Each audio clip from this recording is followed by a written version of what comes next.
So today we're going to be looking at the vegetation protocol outlined by the Tropical Ecology Assessment and Monitoring Network.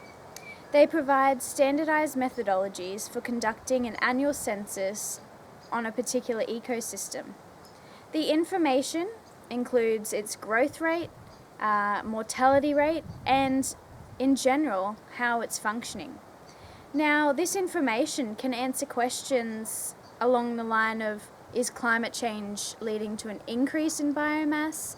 Is it leading to a decrease in biomass? It can also be important from an environmental management perspective, because not only is the environment suffering from climate change, but also human-induced change and damage.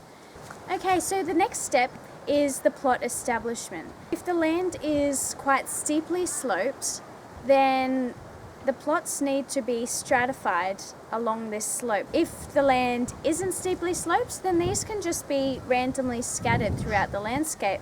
However, it is important to not have any bodies of water in these plots, because this can give a false reading on the abundance of species and the richness of species in that plot due to edge effects.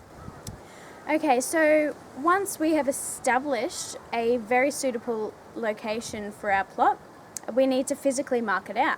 So the materials, there are numerous materials required for this, some of which include stakes, string line, flagging, a compass, and a measuring tape. Okay, so the first census occurs in the dry season. The thing that needs to be done by the diameter taker is to measure from the ground up to 130 centimeters, which is called the breast height. Now, any tree with a trunk diameter greater than 10 centimeters at this breast height must be measured accurately and recorded. So what the diameter taker will do is they'll wrap a tape measure around the trunk, making sure that it is flat, there are no buckles, and it's not caught on anything. They will take the measurement and then they'll double check it and it'll be recorded.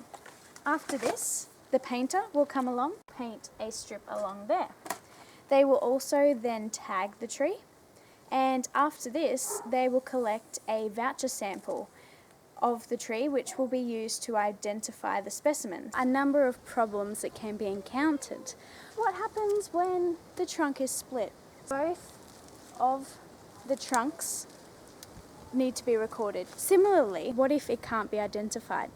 In this case, the sample needs to be sent away to an expert botanist. So the final stage is the recensus, which occurs at the same time every year. So this involves re-measuring all the trunk diameters. Now, if any new specimens have popped up, they need to be measured. Okay, so in the recensus stage, there are numerous problems that can be faced.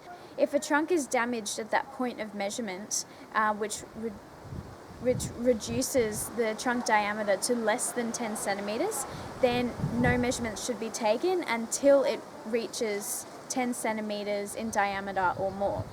Also, if any dead trees, measurements should still continue for another 3 years, just in case it resprouts. However, the note taker must note that the tree is dead.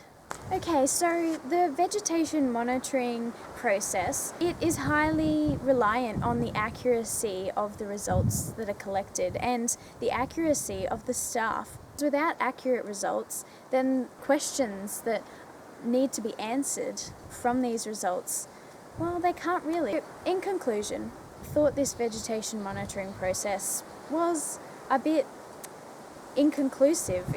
It measured the trunk diameter, and I thought, how does this reflect climate change? But not only do they measure trunk diameter, they also note all the species within their plot, and species richness and species diversity are very big indicators of the healthiness of the ecosystem and thus what effect climate change is having on that ecosystem.